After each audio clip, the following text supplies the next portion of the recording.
start. Here we go. So, hello and welcome to Thermomixing with Donna, our recipe inspiration class. This week we are doing a cookie do session as opposed to cooking. So, a lot of my weekly classes are based around me cooking in the kitchen. However, this week I am in the lovely UK.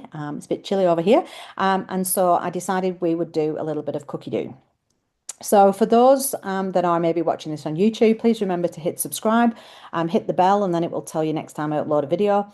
Let's get into the session. So I've gone onto the website for Cookidoo, which is cookidoo.com.au.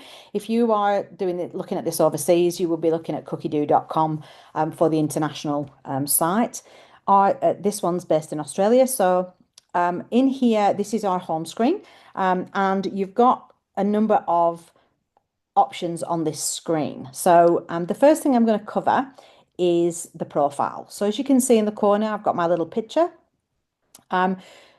We've got with the profile, we can go view profile and you've got account. Now, when you're doing this on the computer as opposed to the app, it does look a little bit different. And if you haven't yet subscribed fully to Cookidoo and paid your subscription, you will need to do this on the browser, not on your app.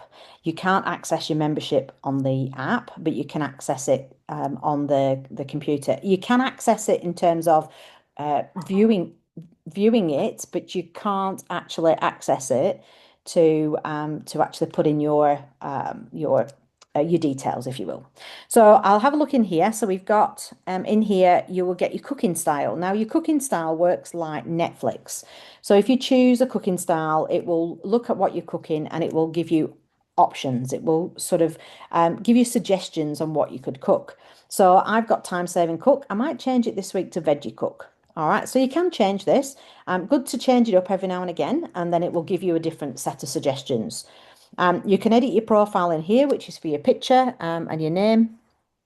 And I'm going to actually, while we're in here, I'm going to actually edit this because I've changed my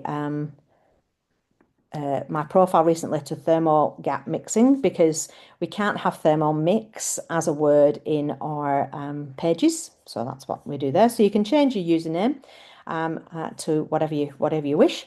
And then you've got your preferences. Now in your preferences, if you haven't got any of these items, then you don't want to be including them because if you include them, it will give you the recipes that actually include them in the recipe. And then when you get partway through the recipe and it asks you to actually insert the blade cover, for instance, and you haven't got one, you go into a bit of a panic. What do I do now? So with this, you can include or exclude. So as you can see, these are already included.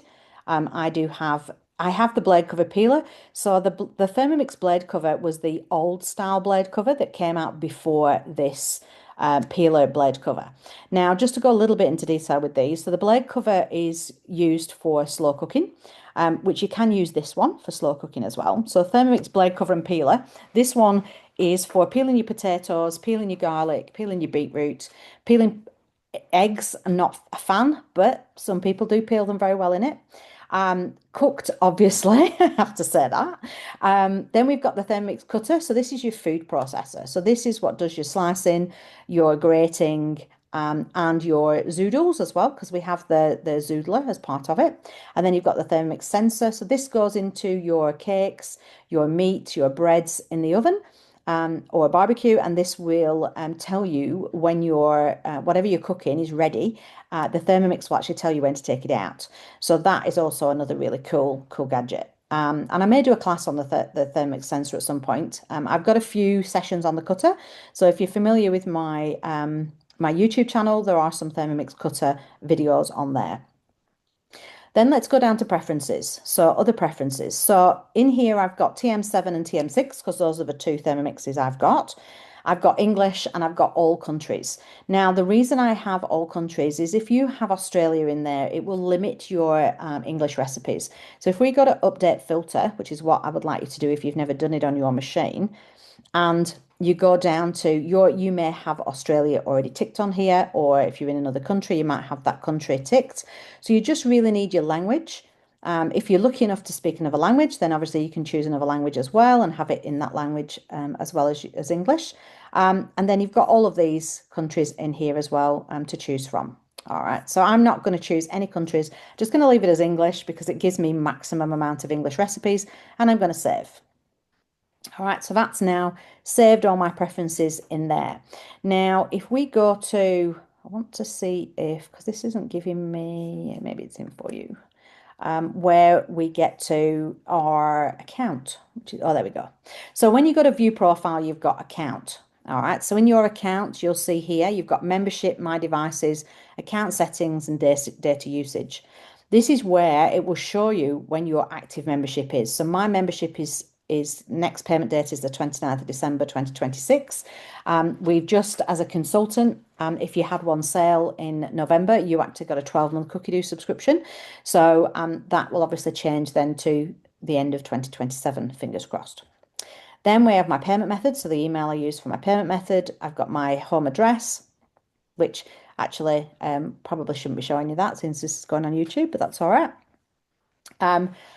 And then we've got my devices, which is kind of where we were before. So if you had, for instance, so you can add your own devices down here. If you've got a TM5, for instance, and a cook key, this is where you would be adding them there. I've got two TM7s and a TM6 as devices at the minute because I'm lucky enough to have three machines.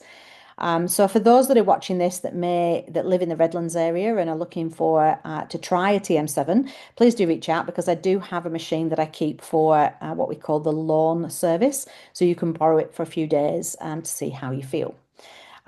We've got the account settings in here. So that's where my email address is and my country and my preferred language. And no idea what data usage is, but I'm guessing it's got some documents in there. Oh, there we go, look. So newsletters and marketing, I've got everything switched on for Cookidoo because I like to know everything that's happening. And you can even download your data from the created recipes, which is actually quite interesting. And I didn't know that till now. So there you go. Even I learn something new every day. All right, so let's have a look at some more interesting things. All right, so we can search for a recipe using the big search, what's it called? Magnifying glass, that's right. So the magnifying glass in the corner, you can see that my filters, it's already picked up my three filters. All right, and so we can search for a recipe using a range of different things. Now, I'm just going to search chicken because most people do this as a first thing to look for.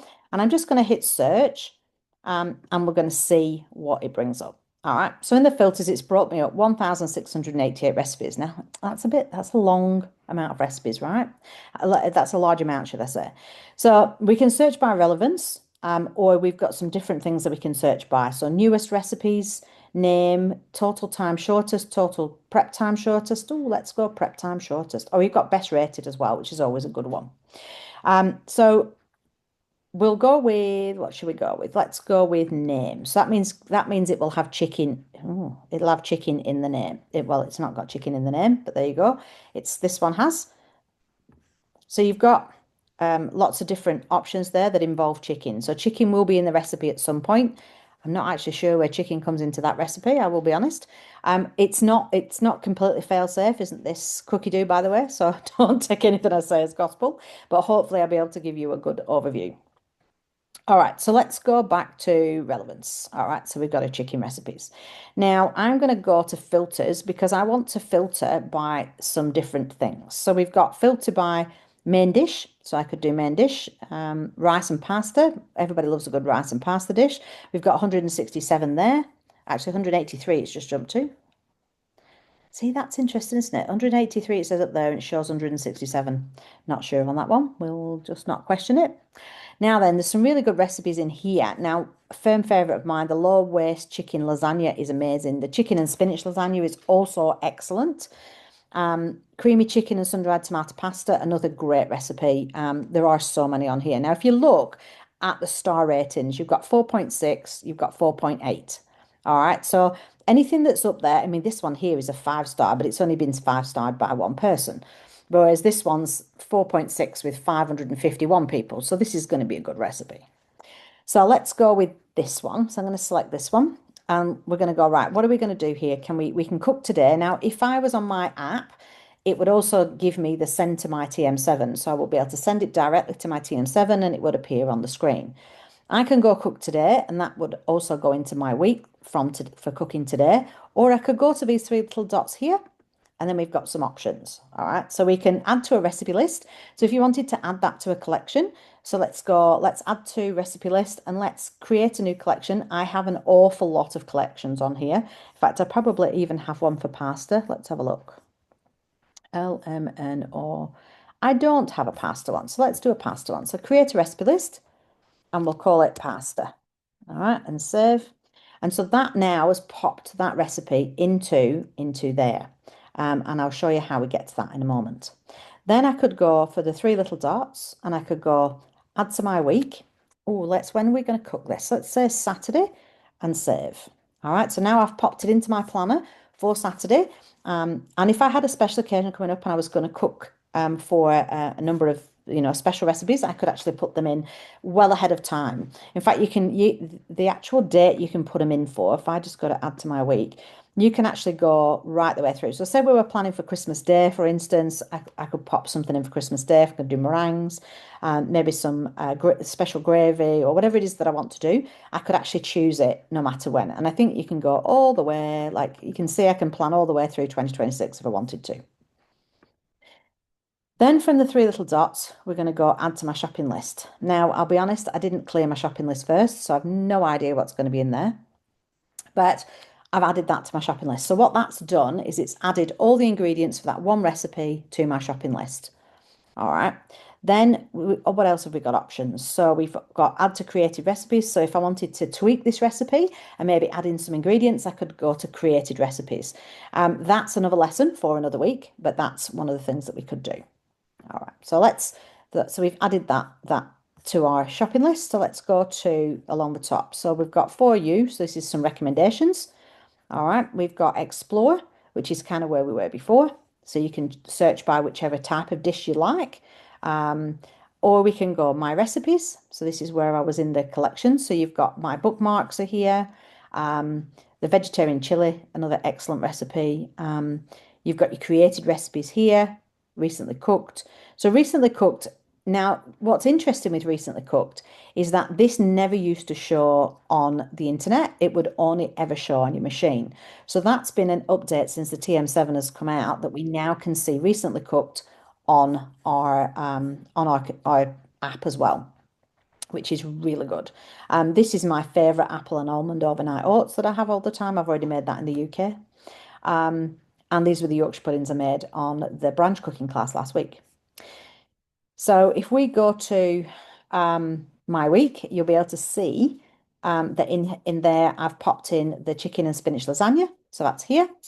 And then we can then go to our shopping list, which is next to it. And in our shopping list, we have all the ingredients. Now we've got 6 recipes in here because I've already popped them in. So we've got the beef stew and buttermilk dumplings, which I'm going to be making at the weekend. And we've got chicken and spinach lasagna, which we've just popped in.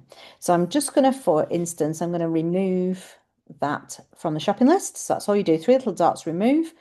And we've got all these ingredients in here. Now, once you've meal planned for the week, so I'm going to remove some of these because we've already done these. So remove that one, 3 little dots. You can increase it or remove it. So if you wanted to do a double portion, you could actually increase that. And then what I'm going to do is we would go through your fridge, your pantry, your freezer, and you would tick off what you've already got. So we need some chicken, so I won't get that. So chicken stock cubes, of course, when you've got a Thermomix, you don't need stock cubes, right? You make your own chicken stock. So we would tick that off. So we would go through when we would tick off all the ingredients that we've already got. So I'm just going to tick some things off here. And then we've got olive oil, onions and tomatoes we've got. And then I'm going to leave what's on there. Now, I don't know if this is going to work, to be honest, because I'm in a different country, but let's see. So you can go to your order ingredients. Now, if you're working on your app, you might not see the order ingredients button, but you'll have your 3 little dots to do it in your dot menu. So if we go to order ingredients, here we go, look. I've got the UK, so I can choose from Tesco, Amazon Fresh or Sainsbury's. Whereas in the Australia, obviously you have got your you will have your Woolworths because that's the only option you've got. But once you click on that, it will put everything into your cart. And I'm going to try that actually. Let's just see. I've never used the UK one. This will be interesting. Let's do Tesco's. And there you go. It's all in there. How cool is that? So that's all in there, and you can swap out your ingredients as well. So if you've got a home brand or you want an organic brand, you can actually switch that out. And then you can add to your Tesco's cart, well, add to your Woolies cart, and it would then ask you to log into your normal login. So that in itself is a game changer for many, many people. Just be able to do your meal planning and your shopping lists. And it can actually save you a fortune because you're not buying lots of things through walking around the supermarket. So that's kind of a little bit of the starting point. The other thing I wanted to cover off was if we go back to this chicken and spinach lasagna, and I don't know if we can, so you can adjust the serving size as well. So say you wanted to cook for a bigger amount of people or you want to cook for a less amount of people, you can adjust your serving size. Now, some recipes do actually have that built in. So the vegetarian chili, for instance. So if we go explore and we go chili, all right, so we've got a vegetarian chili. So if I select the vegetarian chili, you've got in here 4 or 6 or plus, so you can increase it or decrease it. All right. So if you do it in the options that it's giving it you, so if we say we'll go 4 servings, it will automatically adjust all of the ingredients to that serving size. Whereas if you go plus and you want to go bigger, you have to do it manually and it becomes a created recipe. So that's where your upscaling and downscaling works. Now then, so that's upscaling, downscaling. So we've got cook today. I'm just checking off what I've got written down for in here. Um, Now then, the only other thing to cover, because we're almost out of time, it's amazing how quickly a half hour disappears. So in here, we've also got lots of ingredients for lots of things. Now, if you're looking for staples, for instance, we could go staples. All right, and let's see what it brings up for staples. You can search for anything in here. So this has brought up your staples. So these are everyday staples that you want to make. I've made a lot of these. So ghee, for instance, ghee is actually quite expensive to buy. You can make that just from buying butter. Or if you want to be really, really organic, you can actually buy your cream, convert your cream to butter, and then make your butter to ghee. Dark brown sugar, another easy one. It's just 2 ingredients. It's just white sugar or raw sugar and molasses. Same with sweetened condensed milk. There's not very much to it. I make peanut butter all the time. Peanut butter is another good one. Gluten-free baking powder you can make yourself. Evaporated milk, vanilla coffee creamer. You can even grind your coffee beans in your Thermomix. Salted chocolate cashew butter. Now that's a new one I haven't tried yet. Now this umami paste is also a good one to have on hand. Using that with a variety of recipes. So that's another good one to have. And there are a lot more staples that it's not showing, but that's just to give you an example. So what else can we look for? So say we want to exclude. Now, if I go so you can go gluten free. This will be, I said, we'll go into detail on the next class and a bit more detail on removing things. But we have a lot of gluten-free recipes on here. So if you just type in gluten-free, you would get a huge list of all the recipes that are gluten-free. So there's 1,418 results. Now, if you're getting different results on your searches, check your filters, which I covered earlier in the video, which may be the reason why it's very different. But with your gluten-free, you've got lots of gluten-free recipes on here. You can also exclude things as well with the hashtag. There's lots and lots of different ways, which, like I said, we'll cover off on another day. So I hope you've enjoyed that. I hope that's been useful for you and your step one of Cookidoo. And I look forward to seeing you for the next class next week when we might go into it in a bit more detail.